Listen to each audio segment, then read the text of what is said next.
Hey, how are you doing? This is pretty fun to have a bunch of things pop up right when you go live. So, welcome to my first live. My name is Katie, and I am a former curator for a museum in Prescott, Arizona. So, since I was a curator, I've gone on to develop the puzzle shop, and that is Puzzle Rides. It's the home base, if you will. So Puzzle Rides is an escape room style scavenger hunt on golf carts. And we have a great time taking people all over Prescott, Arizona and Scottsdale, Arizona on golf carts doing an escape room style adventure. Very, very fun. But, we wanted to do more, so we opened up a store. And so we opened up our first store at the Puzzle Shop in Prescott, Arizona last year in the springtime. Well, let me tell you, it wasn't exactly what we thought it would be. We thought that we would have a store full of experiences where you could do a in-room escape room, right in the store.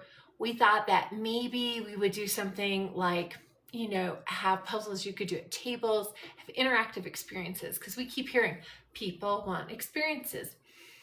No, they wanted a gift shop. Quite honestly, they really wanted a gift shop. And that was really cool that they wanted a gift shop. So what we did is we gave them a gift shop. I thought that was a pretty cool thing to do. So this is our first live, and we're actually going to show off a new product from the Puzzle Shop. That's our store, the Puzzle Shop, and it's so much fun. We have jigsaw puzzles, we have puzzle books. You name the puzzle, we've got it. It's pretty rare if we don't, and hey, if you have any idea of a puzzle you'd like to see in the Puzzle Shop, let us know, we'll probably add it. But tonight, we're introducing our very first postcard puzzle. So I love history. I love sharing history. I love going back into history and going, what can history teach us? But moreover, what about the people who lived 100 years ago? So that's what we're going to do tonight. We're going to solve our very first postcard puzzle. Now, when you get a postcard puzzle, the great thing about it is you get this beautiful journal. So this one is our founder's journal. It is a vegan leather. And what's really cool about it is we're going to use this tonight to put all of our notes and literally solve our puzzle with our journal. Okay. So our first postcard tonight is this one. Let me let you guys see what it is. And it's actually of Chicago, and it is, I don't think it's the Miracle Mile, but isn't that cool? And this postcard, we're going to flip it over. This is our first puzzle. All right. So I'm going to show you the postcard. And the first thing we're going to note about this postcard is the date. So this postcard is from 1911. 1911. So this postcard right here is 111 years old? No, 115 years old. 114. It's January. It was written in July. 114 years old. Piece of history right here. So if you look on the front, you'll see it's Congress and Auditorium Hotels looking north on Michigan Avenue, Chicago. So it'd be kind of interesting to see if that's still around. But on the back, this is our puzzle. So I'm a social historian. I love learning about how people lived in the past. And I know a lot of you love to hear how people lived in the past too, because there would not be history talk if people didn't enjoy learning about the past. So what we're going to do tonight and what our puzzle is figuring out who this was sent to, who sent it, why did they send it, and what was the world like back then for these two individuals. So we've got a snapshot in time and we're going to investigate it. Now, how do you investigate an artifact from history? 114 years old, right? So the first thing we're going to do with any postcard is we're going to look at that postmark. So I'm going to put it up there so you can see it. And it is Cleveland, Ohio, which is interesting because this is Chicago. Chicago's in Illinois, Cleveland's in Ohio. And it's dated July 17th, 1911, and it was mailed at 11:30 p.m. So check that out. 11:30 p.m. They were working late back then. Who was it mailed to? All right, well, let's look at the name. It says Mrs. A.F. Hutton, and she lived at 47 Pleasant Street in Plymouth, New Hampshire. All right. And here we have the story. And the story says, and for those of you who can't read cursive, don't worry, that's something we're actually going to teach you as part of the postcard puzzles, is how to read cursive. So I'm going to show you her message. How many of you can read that? Can you read that? Try to hold it really still. I did work for a doctor when I was in college, so I can read really, really bad cursive writing. And when you're a curator in a museum, you have to read a lot of bad cursive writing. So this one says, I haven't forgotten that I owe you a letter and will write soon. I'm in Cleveland for July. With love, Pauline. 2304 East 100th Street, Cleveland, Ohio. Who is Pauline? Who is Mrs. A.F. Hutton? Oh, I'm sorry, it's not Hutton, it's Houston. Good Lord. So A.F. Houston, Mrs. A.F. Houston, because this is the way they used to address, you know, women. If they were married, it was usually their husband's name or initials, but itself with love, Pauline. So what we're going to do is we're going to do some real live research, and that's what we're going to teach you how to do, is research. And this type of research is super fun because we're learning not only about why a Chicago postcard in Cleveland, but who is Pauline and who is Mrs. A.F. Houston, and why do we care? We've got some fun stuff coming up. So let's immediately hop over to one of my favorite websites.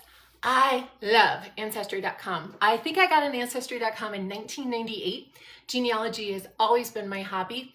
I collected 3,700 dead relatives of my ex-husband in the year 2008 when my sister died. Somebody told me I needed a hobby and I needed to learn how to knit. I collected dead relatives instead. It was so much fun. So Ancestry.com. Now what's really great is when you get a postcard like this, Ancestry.com has a 7-day free trial. That's all you need to solve this kind of postcard puzzle. And if you love it, well, great. Then you can actually look at getting a membership. You can actually look at exploring your own family history. But for a postcard puzzle, let's go with the free details, because free, we're all about free, right? Especially when it comes to the internet. Yay, ChatGPT. Anyways, so Ancestry.com, very easy. Ancestry.com. Nice and easy. We're going to go over there, and the first person we're going to look for is not Pauline, because we don't have a lot of information on Pauline. We're going to go for Mrs. A.F. Houston. Now, this was set in 1911, so my first thought as a historian is we're jumping right to the 1910 census. So for you who are not familiar with what the U.S. Census is, we actually just had one in 2020. So every 10 years, the United States government wants to find out how many people live in the United States. Now, this is used for a lot of different reasons. The number one reason is actually to assign representatives to the U.S. House of Representatives, because, you know, when we have Congress, we have the U.S. House and we have the Senate, and the Senate has 2 members from each state and they serve 6 years. But the U.S. House, those representatives only serve 2 years and they represent their district. So the idea behind this is they really, really, really want people who know their people, who know their neighbors to represent them. And the Senate, that's a whole different ball of wax, okay? We're not gonna get into politics tonight. Just so y'all know, I'm a libertarian. I don't go either way. I love everybody, all right? So here's the deal. Who is Mrs. A.F. Houston? Let's pop over to the census. So the first thing we're going to do is, it says first and middle names. Now this is what's really cool. Initials work. So we're gonna use A.F. And the last name is Houston, okay? So now it says place, lives, city, county, state, and it is Plymouth, New Hampshire. So Plymouth, oh, I'm spelling it wrong. That's because we're live, that's why I'm spelling it wrong, because you know, everything that can go wrong will go wrong, right? So Plymouth, New Hampshire. Wow, there's a lot of towns named Plymouth in the United States. Kind of interesting, huh? So Plymouth, New Hampshire, that happens to be in Grafton County. It just told me that. And then it says birth year. Now, here's the thing. I have no idea when Mrs. A.F. Houston was born. So what we're going to do is we are going to go down to where it says any event, and we're going to put in the year 1911 because we know she lived there in 1911. So we're going to search. All right. Fingers crossed. What's going to come up? Oh, okay. I get very excited very easily. I don't know why it drives my husband crazy, but 1910 census, Alvin Houston with the middle initial F popping up in New Hampshire. Oh my gosh, this is very exciting. So we're going to immediately pop up the census records because census is amazing, right? All right, so I'm going to show you what this kind of looks like here. So this is an actual copy of the US Census from 1910. So that would be 115 years ago. And what's really cool is all the details are listed over here. So we don't actually have to pop that up. We don't actually have to look at the cursive handwriting unless you want to. It's fun because it tells you all kinds of things, but it is listed right over here. So here we have Alvin F. Houston, and this is why we have the journal, because we're going to start writing this down. So let's start writing this down. We have Alvin F. Houston, and he's 61 in 1910. So I'm putting down 61 in 1910. And oh, look at this. We have a confirmation. I shouldn't have written in the book until I had confirmation. My bad. I might have looked this up in advance. But anyways, Street Pleasant, house number 47. Look at that. 47 Pleasant Street. We have a 100% match, which is... This is really cool. Some puzzles are easier than others. Others are very hard. Anyway, so we have that he is white. We have that he is male, that he is the head of the household. He is married. He speaks English. These are questions that were on the census. So all of this information is directly from the US Census in 1910, which is so exciting. So we come down. He's a harness maker. He is a harness. He makes harnesses for horses. He is 61 and makes harnesses for horses. So we're writing that down. He is a harness maker. I wonder if there are still harness makers today. There must be.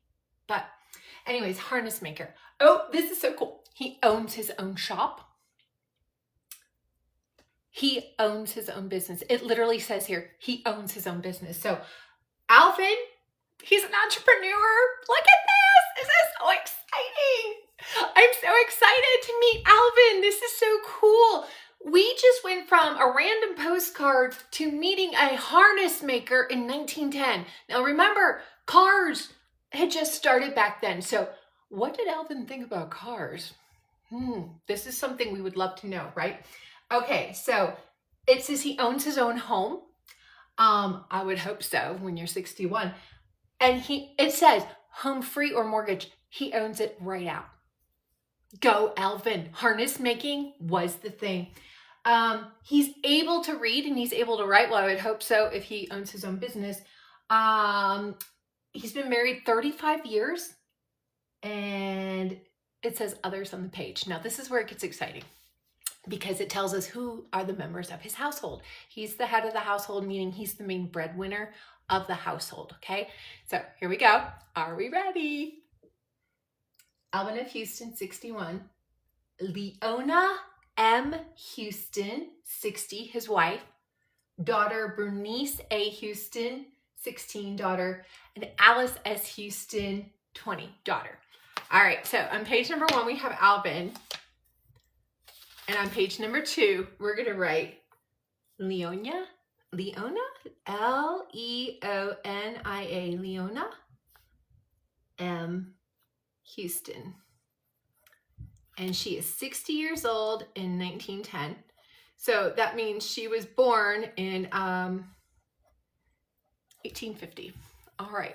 Well, at least I got that math right. If you were here earlier, you heard me totally screw up math. All right, so let's find out about Mrs. A.F. Houston. So we now know her name is Leonia M. Houston. At the time this postcard was sent, she was 61 years old.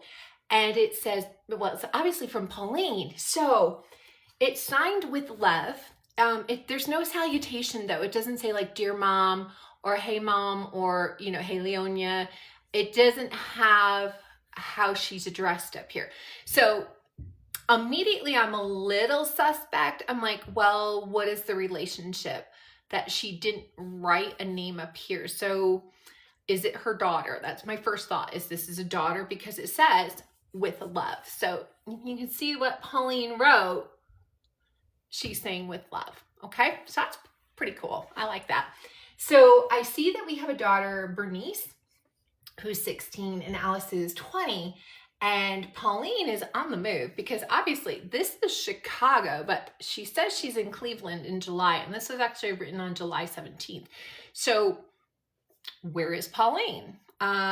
So I'm assuming this is probably an older daughter. So what we're going to do is we're going to jump back to the 1900 census. All right. So I'm going to go backwards, and we have the 1910 census. So let's scroll down and see if we can find the 1900 census. And so I'm just going to come over to the record list, and I am looking for the 1900 census.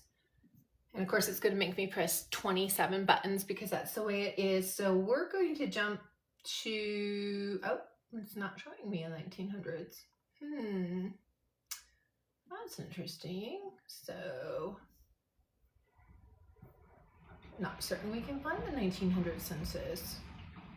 So what we're going to do instead is we're actually going to look up Leonia. So we're going to go back to the census we know she was in, which is 1910. And for those of you asking, well, heck, if you couldn't go to the 1900, why don't you jump back another 10 years to 1890?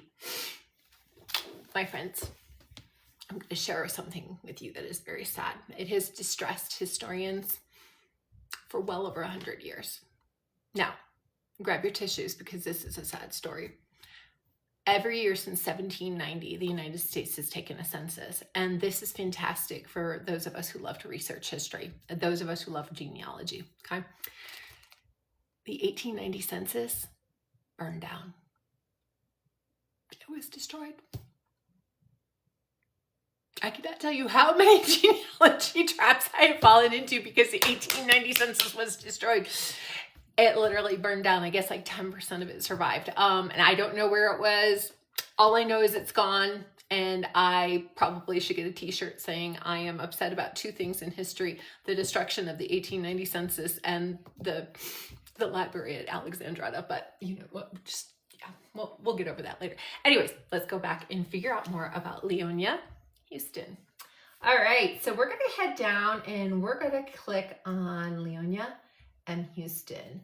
And so we do have some information about her. She was actually born in Vermont. You know, obviously, oh, she can read and write. That's great. She's, oh, interesting. It says number of children born. It says 3. Okay, well, we have Bernice and Alice here. So maybe Pauline is the 3rd. Let's go find out. And oh, look what I see over here. The 1900 United States Census, but it says Leonia M. Houston. Let's click on that puppy and see if it's the same name. So one of the things that when census takers, they would literally go house to house and write this all down in this huge log, okay? So one of the things that often happen is they didn't ask how to spell somebody's name. They just phonetically spelled it. So you might see multiple spellings of somebody's name. And so first we want to confirm that this is our Leonia, and we're scrolling down and oh my goodness, look at that. Here we have husband, oh, Alma. Remember how I talked about people spelling names wrong? So Alma is a female name at that time period. I know because my grandma had a cousin, Alma. Alma F. Houston, 51, had a household male. Okay, so yep, that census taker had some really bad name spelling here. But he has her name as Leronia. So let's write that down. Leronia, Leronia Houston. Okay, so we've gone from Leonia to Leronia. So at this point, I'm really wondering what her name was. We have the timeline right. Oh, so we've got a couple things going on here. So of course the name I'm looking for is Pauline. And I don't see Pauline. Now remember, from the 1910 census, we know that Leonia or Laronia had 3 children. And we know she had 2 daughters, Bernice and Alice, right? So Pauline surely is the next oldest, and she's not. So we have listed a son, Roscoe. His name is Roscoe. If you're Dukes of Hazzard fan like I am, Roscoe P. Coltrane immediately comes to mind. Anyway, so we have Roscoe, and we have Alice, and we have Bernice. So Roscoe's 19, so that explains, remember this is 1900, so in 1910, Roscoe would be 29. So, is Pauline Roscoe's wife? So we know Bernice and Alice are out. I'm not going to write down anything about Bernice or Alice, but these are other puzzles you can do. You could actually see what happened to Bernice and Alice, but we're going to go after Roscoe because Roscoe G. Houston, who, let's see, he was 19 in 1900. So that means he was born in 1881. I'm guessing that Pauline's probably his wife. I mean, would that make sense? Because, like, who knows how to address their mother-in-law? No one does. So I can see leaving that blank. But with love, I definitely would have said that to one of my 3 mother-in-laws, because I have had 3. So yeah, I would definitely sign with love. But do you call her mom? Do you call her Mrs. whatever? Yeah. It's difficult to know what to call your mother-in-law, even nowadays. I told my son-in-law, I'm like, you can call me mom. And so now he calls me mom. And the other one just calls me Katie. It's all good. Don't tell your son-in-law he can call you mom, because then it's just awkward. Anyways, back to Pauline. So I'm guessing Pauline's probably Roscoe's wife. So let's find out. And we're going to go right back to the great U.S. Census. So we're going to look at Roscoe. And we're going to pull him up, and they immediately are suggesting records over here for Roscoe G. Houston. So I'm going to go right to the 1910 census and see what Roscoe was doing in 1910. And we're going to pull that up, and here it is, Roscoe Houston, and it's spelled terribly again. We're looking at it. He's 29, 1881. Ah! Oh my goodness! He lived in Leominster. Do any of you know Leominster? It looks like Leo Minister, but it's Leominster. And the only reason I know it's Leominster is my husband, oh my gosh, his grandfather is from Leominster. And Cousin Eric, I think, might still live in Leominster. Okay, this is like, talk about small world. This is wild that my husband's grandfather is from where Roscoe is living. So Roscoe was single in 1910. Now, this was written in 1911, so maybe, what if he got married? Because, I mean, he's 29, and what was he doing? He was the manager of the butter egg store, and he was a wage earner. Yeah, so, I mean, maybe he got married. I mean, okay, so between 1910 and the census, maybe he got married to Pauline. We're guessing that his wife is Pauline. So let's just do something really, oh, I got goodies for you. I see what's coming, but we're going to have to wait. I found out what happened to Roscoe. Anyway, let's jump ahead to the 1920 census, because hopefully that will show Roscoe being married to Pauline. So let's head over there. So we're at the 1920 census, and we've got Roscoe Houston right here, and he's now 39.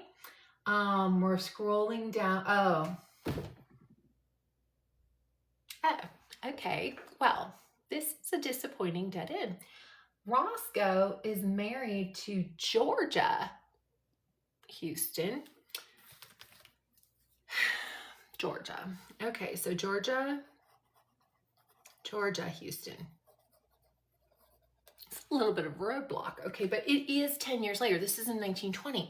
So was he married to Pauline and she died? They didn't really get divorced back then. I mean, they sometimes did, because let me tell you, Greg's grandpa, my husband's grandpa, he got divorced and his grandma was divorced, and they were two divorcees who got married in the 1930s. And yeah, I cannot tell you how many times I have seen his grandpa in the Leominster News. It's actually the Fitchburg Sentinel. I cannot tell you how many times I've seen him in there for doing all kinds of stuff he should not have been doing. Anyways, let's get back to Roscoe. So Pauline was not his wife in 1920. So let's try to backtrack a little bit.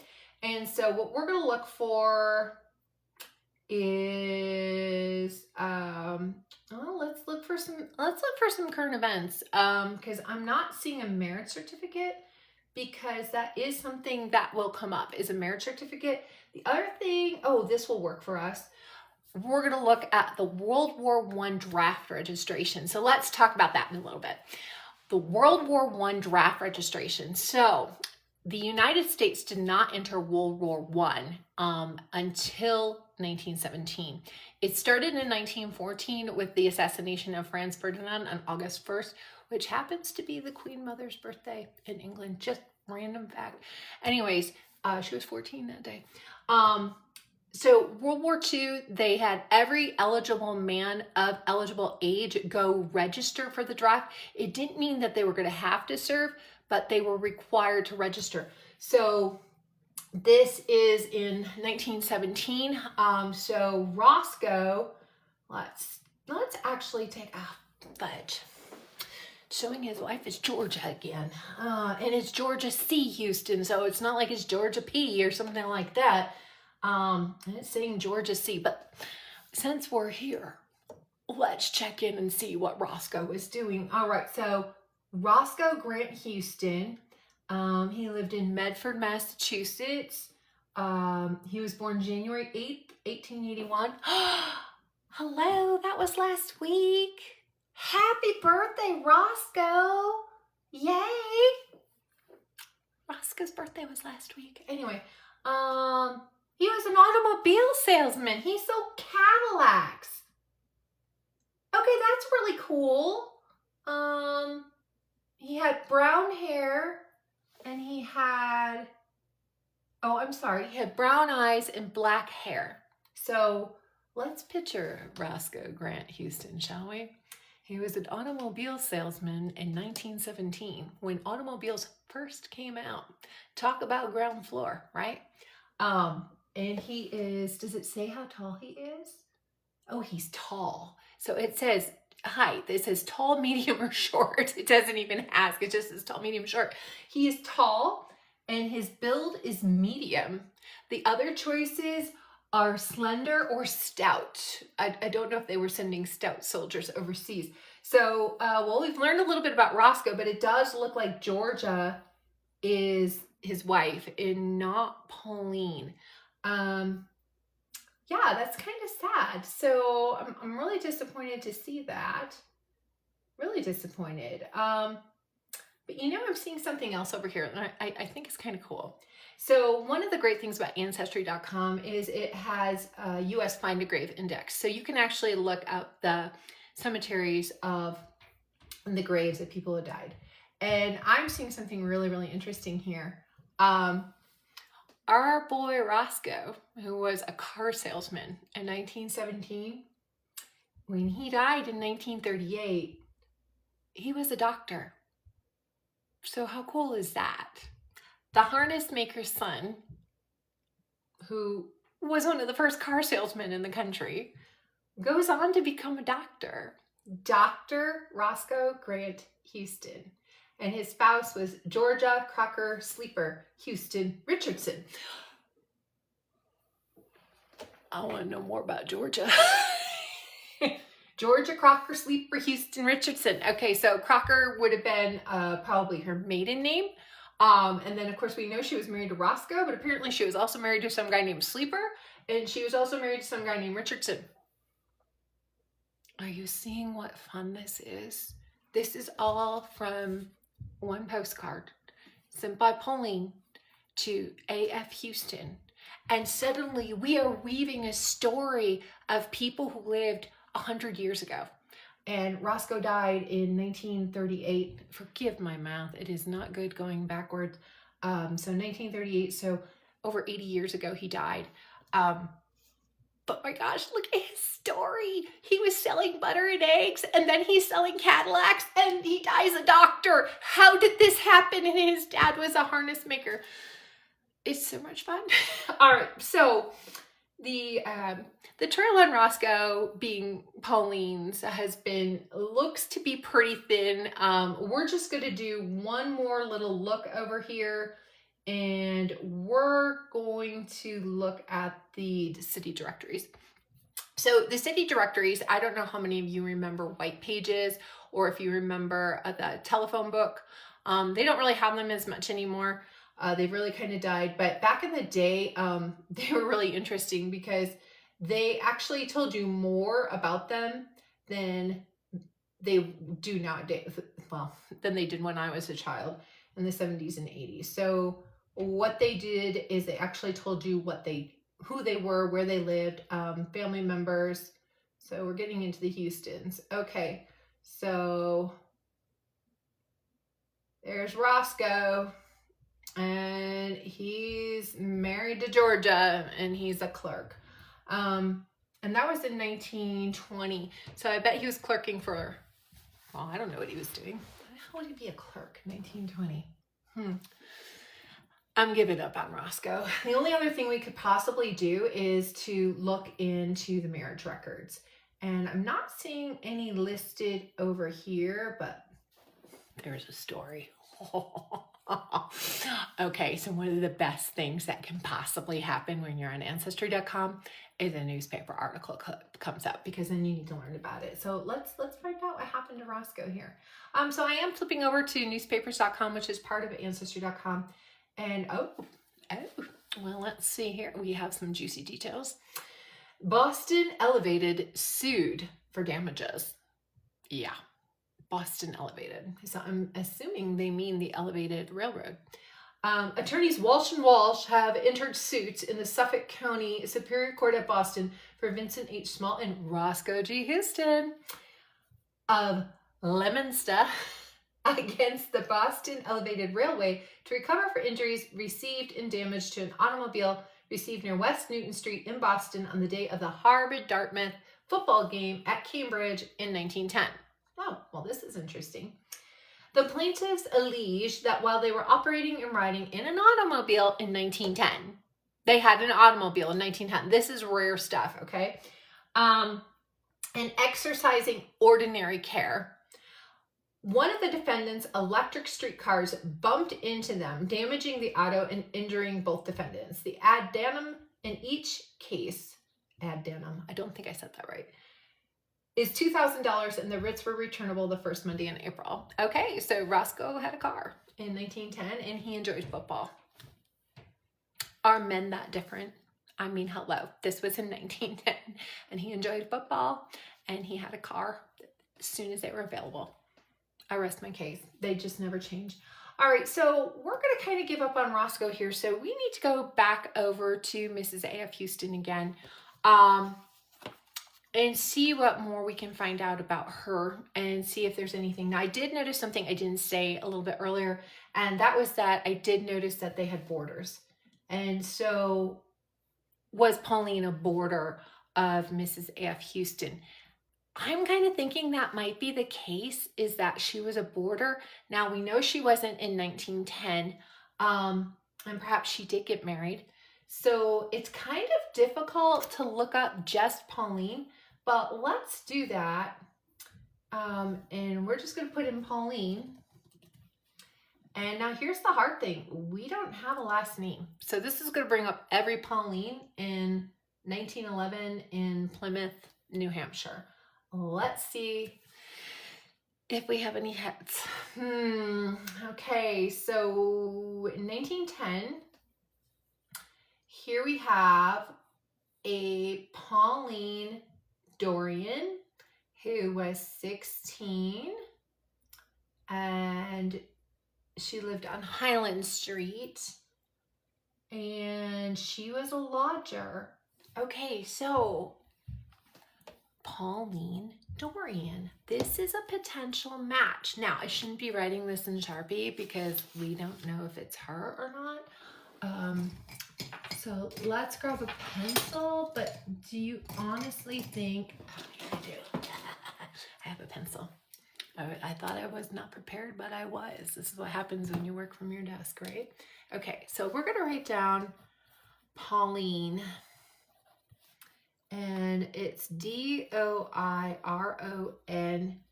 and she is 16, and in 1910, she is a lodger. Now, we know, how are we saying this? Leonia or Leoronia, Mrs. A.F. Houston, we know she had boarders because it was listed in the 1910 and the 1900 census that they had boarders. So was Pauline a former boarder? This is something that I could totally see happening. But in 1910, Pauline was a boarder, and it says the street was Highland Street. Highland Street. Okay. So this is where normally I'd pick up my phone, but I'm doing a TikTok live on it. So that'd be kind of hard to pick it up to see if perhaps Highland Street and Pleasant Street are near each other, because that would give us some semblance of whether or not they, were down the street, or maybe their backyards backed up to each other. So that would give us more evidence that Pauline was that. So forgive me, I had not thought of this contingency in doing this live. So let's pop it open and just put it into Google Maps, right? So 47 Pleasant Street in Plymouth, New Hampshire. All right. Okay, this is kind of cool. Guys, look. That's the Houston's house. So the people who live there, we now know that a harness maker lived there with his wife. And that's our house. Isn't that cool? It just gives me goosebumps. It's like we're learning who lived there. We're learning something about their lives. But you know what really makes it special to me is this postcard. This is not a pretty postcard. It's a very nondescript postcard of Chicago. But why was it saved? Why did Mrs. A.F. Houston save this postcard from Pauline in this house? And how does it survive to this day? Who was Pauline? Why was she important to them? Why was she important to Mrs. A.F. Houston? But here's her house. So let's find out where Highland Street is in regards to this house. So let's expand the actual map. And we're not going to do a big search. Oh, wow. Plymouth is a tiny little town, isn't it? So I see a Cummings, I see an Avery, I see a Hawthorne, a Hilltop. Pleasant does go over here, but this is where their house was. So it's not like it backed up. Oh, here's Highland Street right there. Okay, so here's Highland. But the number one thing I'm seeing, well, Plymouth State, there's an interstate. Okay, so it's a little bit bigger than I thought. So my guess is she was a boarder, and that, if you kept boarders, did you know other people who kept boarders? Did you refer people to each other? I am drawn to It's a Wonderful Life. I don't know how many of you watched It's a Wonderful Life over Christmas. One of my favorite movies. And you remember when George goes, to the timeline where he didn't exist, and he goes to his mother's house, and it says Ma Bailey's boarding house.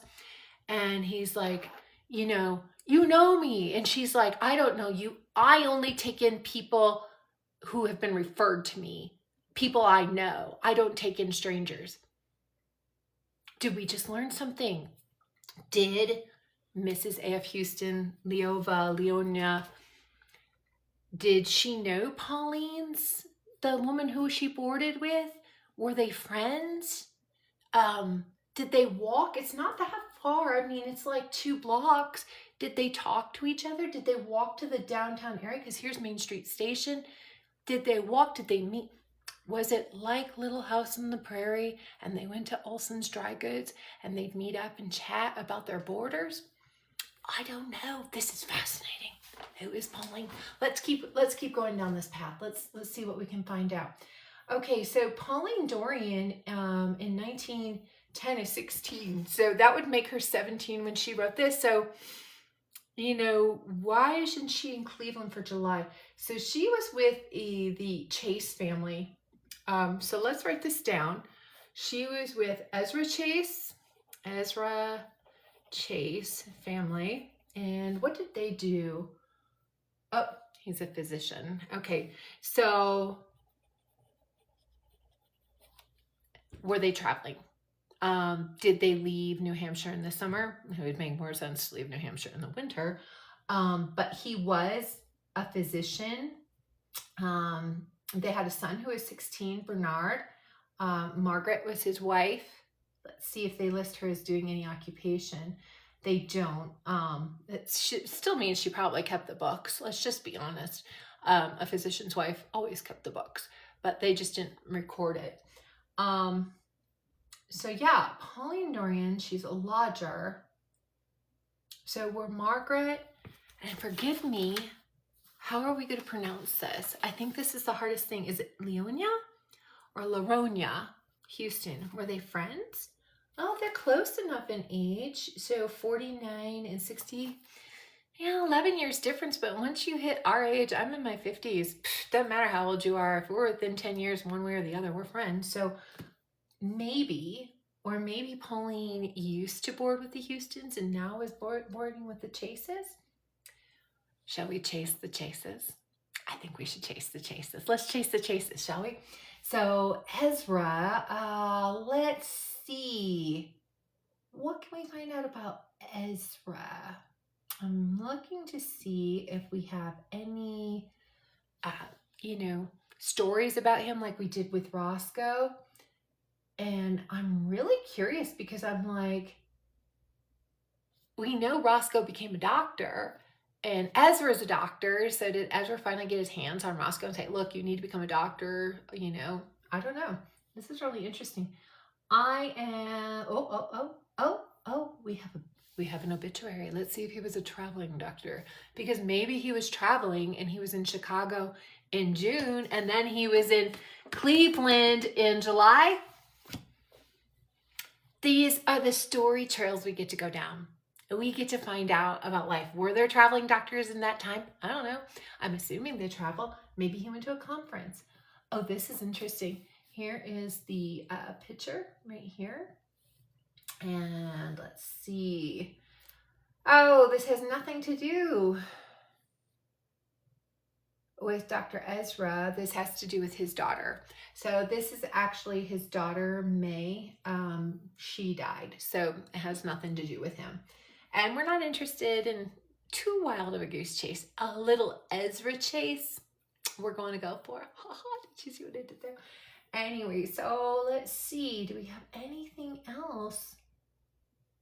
Oh, that's interesting. Ew. Ew. Shall I tell you what I found? He was disinterred. Yeah. Or maybe not. So for those of you unfamiliar with the term disinterred, so internment is when you bury somebody and disinterment is when you dig them up and bring them out. Yeah. Maybe we don't want to chase this dude anymore. I don't know. Let's see. Or this might just be a death certificate. I hope. Let's see. Whoa, wow. Okay. Let's see. Dr. Ezra Chase. He died in Plymouth on Highland Street. He'd lived there for 29 years. He died in 1936. He was 78. Oh, thank God. This is a death certificate, not a disinterment certificate. I've never seen a disinterment. Talk about the puzzle. Okay, we're going to jump off of that. I'm not seeing anything where we could follow to see if Dr. Ezra Chase did travel and perhaps Pauline went along as somebody to keep his wife company, or like as a lady's maid. That's kind of what I'm thinking, that even though she was a lodger. So let's go back to Pauline Dorian, and we're actually just going to start a new search up here of all collections. And so we're going to go here to Pauline, and we're going to do Dorian. And so we now know that she was born in 1894. And we don't know where, but we do know that she lived in Plymouth, New Hampshire. And we're going to search. So thank you all for joining me live. This is Postcard Puzzles, and we're part of the Puzzle Shop. And so let's see what comes up with Pauline Dorian. We're in the middle of trying to solve this postcard puzzle. Who sent it? Who she sent it to? Why was it saved? What was the relationship? What was going on? But really, truly, why was this nondescript postcard saved for 115 years? So, she got married. Let's see. We have a marriage certificate. Oh, she didn't get married until she was 24. And she married Willard Dondale. Okay, so she did not get married for a while. And what does it say that she did? It doesn't say. It says that he was a National Army engineer. So she did not get married till she was 24. That's a little old for the 19-teens. It did say she got married in June 1918, and it says to National Army engineer, and I'm like, oh, wait. She was a school teacher. Okay, but is that our Pauline? We don't know. So we're going to write down Willard Dondale, and he was an Army engineer. Now remember, there was a war going on during this time, and the war did not end until November 11th, 1918. And so Veterans Day is on November 11th every year, and that's actually in honor of Armistice every year, and that's actually in honor of Armistice Day, which was the day the First World War ended. So a war was going on when she married him, and we do know now that Pauline was a teacher. So yay, Pauline. Did she go to school to become a teacher and then somehow into Chicago? But it says she was in Cleveland in July. You know, that's a miserable time to be in Cleveland. I'm a Browns fan. It's often a miserable time to be in Cleveland. So I'm not seeing anything that can really link Pauline to the Houstons. So I'm kind of running into a dead end there. And sometimes that just happens. Oh, look at this. Pauline died in 1980 in Tucson. And I'm in Arizona right now. So there's our little Arizona. Wait a second. So I bought this in Arizona. Does that mean that when Mrs. Houston died, this was returned to Pauline? If this is the right Pauline, because we don't know. Very interesting. All right, so we can only guess that this is the right Pauline. We really don't know. We do know that the day and the times are right, but we don't know. But Mrs. Houston, let's see if we can find out a little bit more about her. And we do have an address here. So let's pop that into just Google and see if we can find the current location, because obviously that gave us the Houston's house, and that was really cool to look at. So let's look at 2304 East 100th Street, Cleveland, Ohio. Okay, and we have an empty lot. Well, there's not much there. Here's East 100th Street, and it's an empty lot. So you can see the empty lot. And there's a dude here who's obviously doing some lawn work. Yeah, there. Kind of looks like one of my puzzle masters, Charlie, right there. Yeah, might be. Wonder if he's a Browns fan. I don't see anything that indicates that he's a Brown. Oh, he works for the city of Cleveland. Interesting.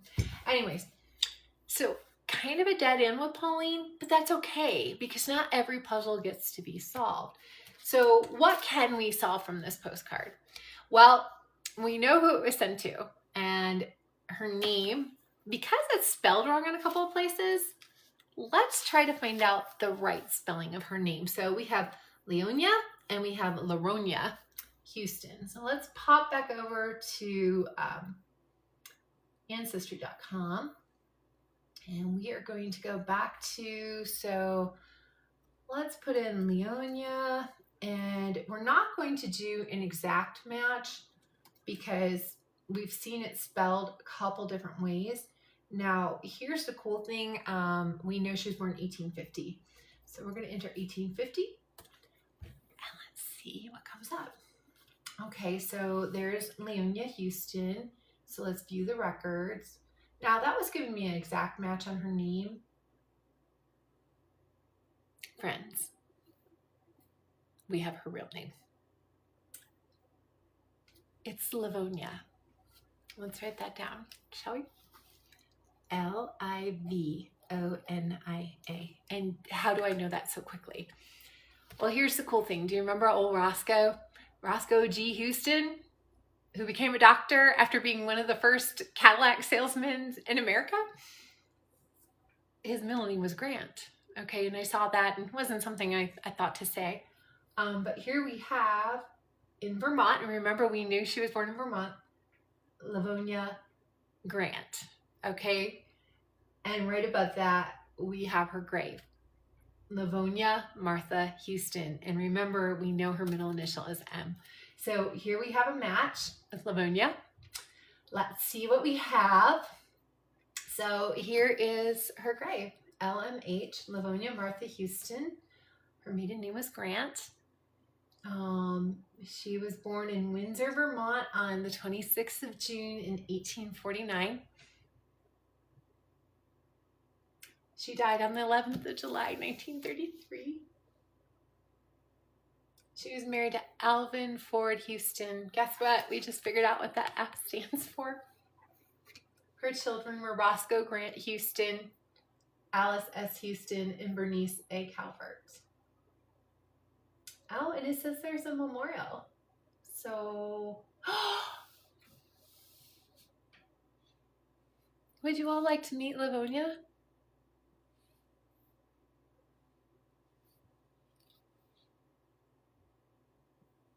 Here she is. That's Livonia.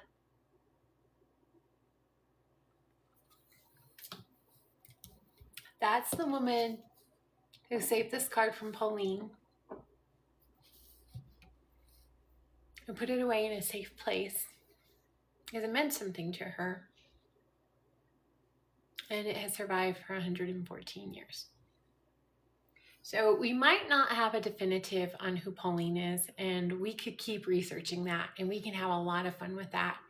But essentially, that's the first postcard puzzle. We're going to be doing one of these every single Thursday night at 6:30. We're going to be taking an old postcard, we're going to be going through it, and we're going to be researching it. But if you've fallen in love with the idea of doing your own postcard puzzle, let me show you what comes in our postcard puzzle notebook kit. So it does come with your own journal, and this is vegan leather, so very nicely done. One of the girls at the shop says it smells really nice. You've got your pages for your notes. Your postcard fits in it just beautifully, and you can wrap it up, tuck it somewhere nice. What it comes with is notes. So everything we talked about tonight, the cancellation mark, learning about the world, it's got how to figure out and where to look. It tells you the two to look at the most, the census, the city directories. It's got all the details you need. It has you examine all the different things so that you can truly solve your puzzle. And then it has a piece of the puzzle for you. You get your own postcard to send to somebody. So not only are you getting a postcard, but you're getting a postcard to send. This one just happens to be butterflies. And then there's the guide on how to read cursive writing. So if you've never learned cursive, this is a code. It's an additional set of puzzles. So it comes with all 3 of those items in the puzzle postcard notebook set. This is how it arrived. So it is wrapped for gift giving. And if you want to give a gift to yourself, I think that's absolutely spectacular. I know I love to do that. So I'm a real analog girl. So this is silk ribbon. Have our cute little bee holder. I want you to see exactly how this comes. And you have your journal. You have all of your instructions in a wax sealed envelope with your postcard to send. But then inside is your postcard. Now in this case, the postcards all vary. This one, who is this one going to? This one's pretty cool. It's to St. Paul, Minnesota. And it starts, "Hi, honey." And this was sent in 1955. So if you'd like to order your own postcard puzzle notebook kit, just go over to our TikTok shop. You can order it there. I hope you've all had a great time with me tonight. I love sharing history, and this is a great way to share history. Join us next week on Thursday. Let's see, what day is that going to be? Thursday the 22nd, 6:30 p.m. Mountain Standard Time. We are in Arizona. So thank you guys so much for joining me. I'll get better at reading comments on the live. I'm still very new to this. Thank you for your patience, and I hope you all have a great night. Thanks. I have no idea how to shut this off.